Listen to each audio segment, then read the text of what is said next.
Continuum TV series. Continuum is a Canadian science fiction series created by Simon Barry and produced by Reunion Pictures Incorporated, Boy Meets Girl Film Company, and GKTV. The series centers on the conflict between a group of rebels from the year 2077 who time travel to Vancouver, British Columbia, in 2012, and a police officer who accidentally accompanies them. In spite of being many years early, the rebel group decides to continue its violent campaign to stop corporations of the future from replacing governments, while the police officer endeavors to stop them without revealing to anyone that she and the rebels are from the future. The show premiered on Showcase on May 27, 2012. The first season has 10 episodes.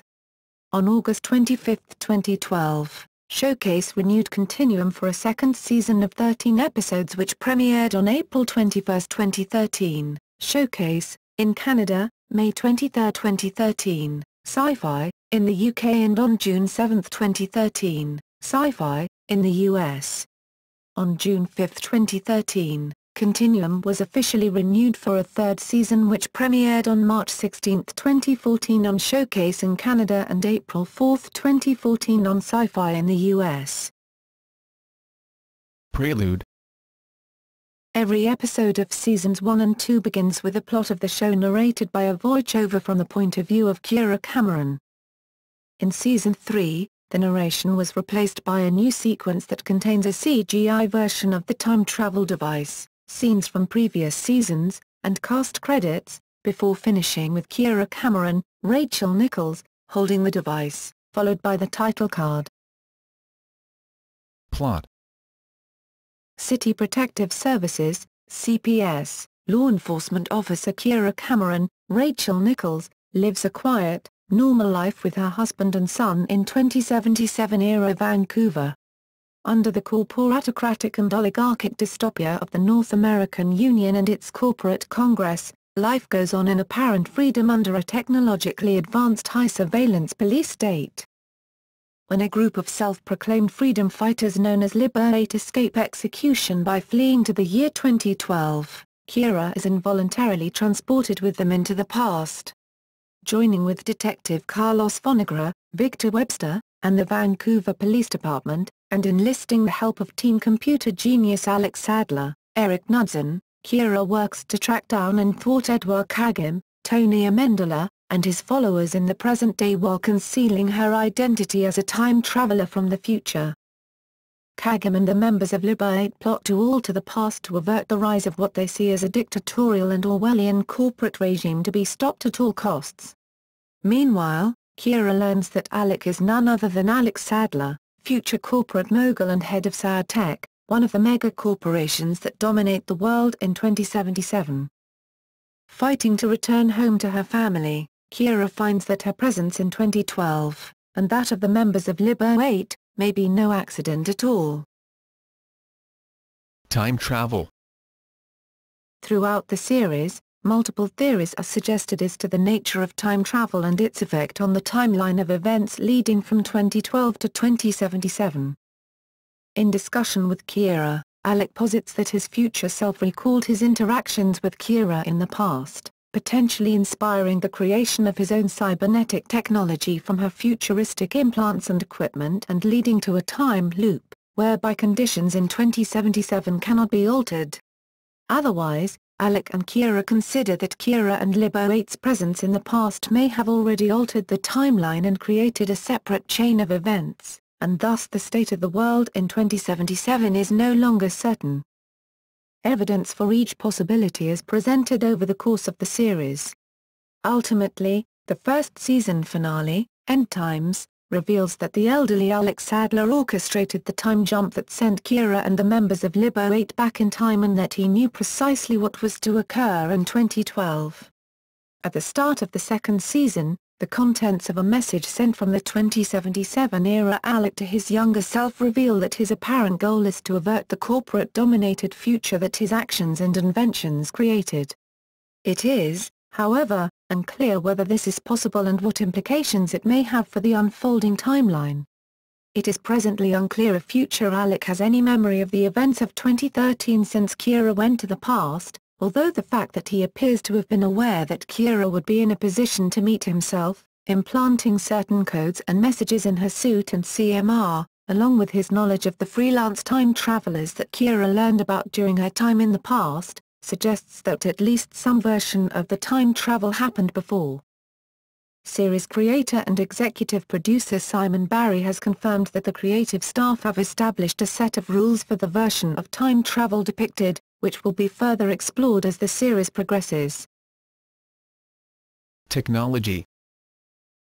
Kira came through the portal with her standard City Protection Service equipment, suit, enabling enhanced strength, bulletproof protection, complete invisibility with color-changing camouflage, an electric taser system, capable of emitting an energy shield bubble and advanced computer processing capabilities with built-in screens for data access in her wrists. Kira is cybernetically enhanced with cybernetic visual implants with functions that include biorhythm detection, heat detection and telescopic vision. When Kira's suit is in proximity, she gains additional functionality, including complete personnel information on targets, and forensic data processing and computing. Kira also has an electronic multi-tool, a handheld device that features wireless frequency generation, capable of matching current model wireless car door locks and other devices, a fingerprint duster that is electronically linked to her visual implants, a magnetic field generator, and a medical injector for various drugs from truth serum to stimulants. Cast. Main characters. Rachel Nichols as City Protective Services, CPS, Protector Kira Cameron, a law enforcement agent from 2077-era Vancouver who was sent back into the past with the members of Liber 8 during their escape attempt at their execution. Cut off from her time period, she joins the Vancouver Police Department to pursue Liber 8 and thwart their plans to alter the timeline using her new position in the police department and the technology that she brought with her. Victor Webster as Vancouver Police Department, VPD, Detective Carlos Fonegra, Kira's partner with the present-day police. He learns the truth about her time traveler status in the second season episode Second Truths. Throughout the course of the second season, Fonegra becomes disillusioned with the VPD's changing police procedures and is seen shaking hands with and joining Julian, Theseus, at the conclusion of the episode's second time with colleague Betty Robertson, Eric Knudsen as the young Alex Sadler. As a teenager, before he went on to found Sad Tech, Alec is reclusive and prefers to spend time in his computer lab. There, he is able to communicate with Kira through her cybernetic implants, which he discovers to be based on his own inventions. Stephen Lobo as Matthew Kellogg, a former member of Liber 8. Kellogg deserts from the group in Season 1 and hopes to build a new and wealthy life for himself in the past using his knowledge of the future. Roger Cross as Travis Verter, a member of Liber 8 and super soldier, Kagim's right-hand man and former lover of Sonia Valentine. Since Kagim's death, he has been opposed to Valentine, Kagim's designated successor, seeking more violent methods and recruiting criminals into his version of Liber 8. Travis appeared to die after falling to his death in Second Time. Lexa Doig as Sonia Valentine, a member of Liber 8 and former lover of Travis Verter who is designated Kagim's official successor as leader after his death, and now seeking to reform the world through ideas rather than violence, and recruiting middle and working class people into her version of Liber 8. Tony Amendola as Edouard Kagim, the leader and spokesman of Liber 8. He sacrificed himself in the finale as part of a larger plan. Regular Season 1, recurring afterward, Omari Newton as Lucas Ingram, a member of Liber 8 and former SAD tech engineer who was forced to defect to Liber 8's cause. He is not a soldier, but his technical skills remain crucial to his colleagues in Liber 8. He sided with Sonia during the Liber 8 civil war. His mental status is questionable in recent developments of the conflict, and has been committed to a psychiatric ward. Luvia Peterson as Jasmine Gatza, a soldier and member of Liber 8. Gatza is physically strong, agile and lethal, but mentally damaged from corporate imprisonment. She sided with Travis during the Liber 8 civil war, and claimed to become Travis's current lover. Gatza also has a connection with elderly Alec, Apparently she intended to serve as his insurance policy if his younger self seems to deviate from his plans, although as with everyone else, she doesn't know if the purpose is to change Alec's path or ensure it. Jennifer Spencer's Vancouver Police Department Detective Betty Robertson, a colleague of Det. Fonagra, who generally handles the computer side of their cases.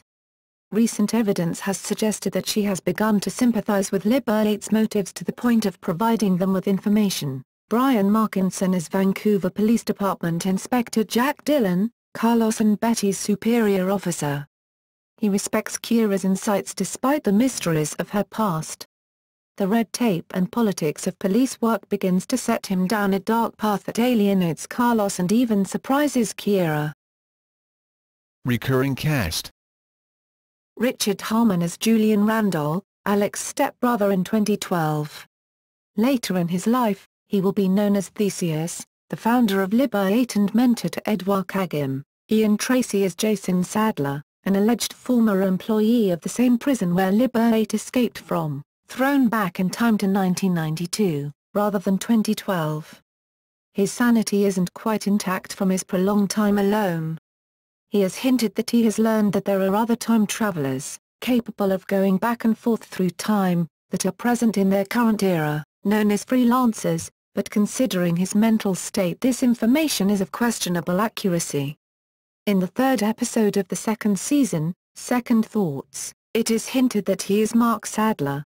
It is revealed in second time that he is Alec's son in 2077 instead and that he played a major role in sending Libba 8 back in time. Magda Apanowicz as Emily Meyer Hartwell, Alec's girlfriend.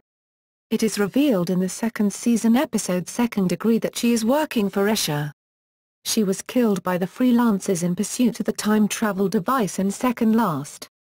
In the episode Second Time, it is revealed that Alec likely plans to stop her death when he says I have to save her before time traveling to 1 week prior. In the modified timeline first revealed in Minute by Minute, she murdered Escher. Terry Chen as Curtis Chen, a member of Libba 8.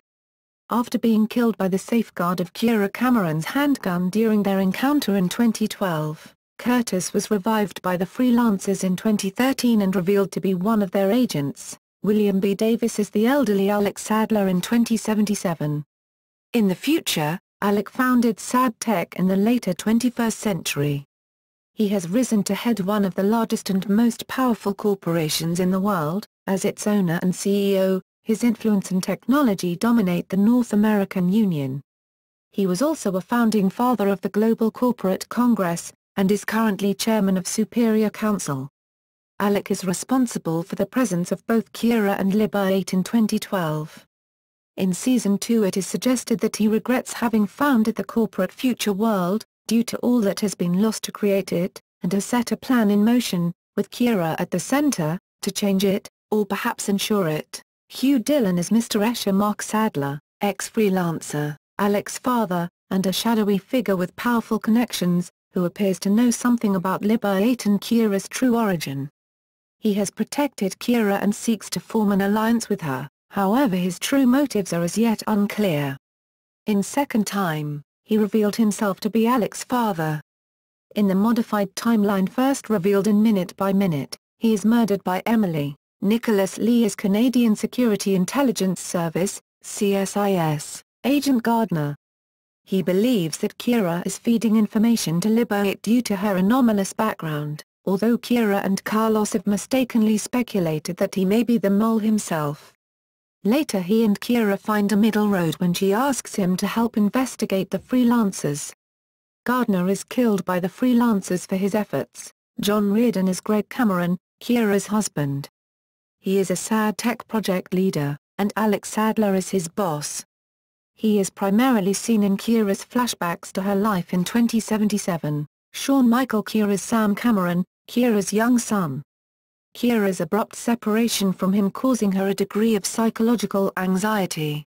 He is primarily seen in Kira's flashbacks to her life in 2077. Mike Dupad as Stefan Jaworski, a member of Libba 8. He was the first of the Libba 8 members to die in 2012 during a confrontation with Kira Cameron and her partner Carlos Fonagra. Tamo Pennicott as Jim Martin, politician and Carlos's friend. he is secretly working with Liber 8 in his quest to become mayor of Vancouver.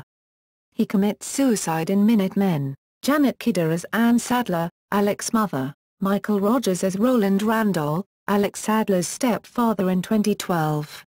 Like his son, he is firmly against corporate leadership, but does not advocate violence to achieve Liber 8's goals. He is killed in a police raid, when a sniper mistakes him for a hostile and shoots him. Caitlin Cromwell is Elena, Kira's protector partner in 2077. She is revealed to have traveled back in time to the year 1975. She and Kira briefly reunited in 2012 only to see Elena die shortly after from old age. Adrian Holmes is Warren, one of the freelancers.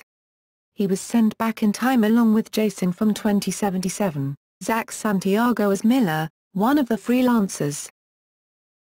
Production. Development. Series creator Simon Barry explains how the show was picked up by Showcase. Broadcast. Continuum premiered in the UK on September 27, 2012 on Sci-Fi. The show aired in the US on January 14, 2013 on Sci-Fi. The show premiered in Australia on SF on February 21, 2013. In France, Sci-Fi broadcast the show on November 12, 2013. In Canadian French, Addict broadcast the show on November 6, 2013. Reception. Reviewer Neil Genslinger of The New York Times described the series as slick, and highlighted its attention to detail. Reviewer David Hinckley of the New York Daily News compared Continuum positively to Life on Mars, another series with a time-traveling police officer, and gave the show 3 stars out of 5.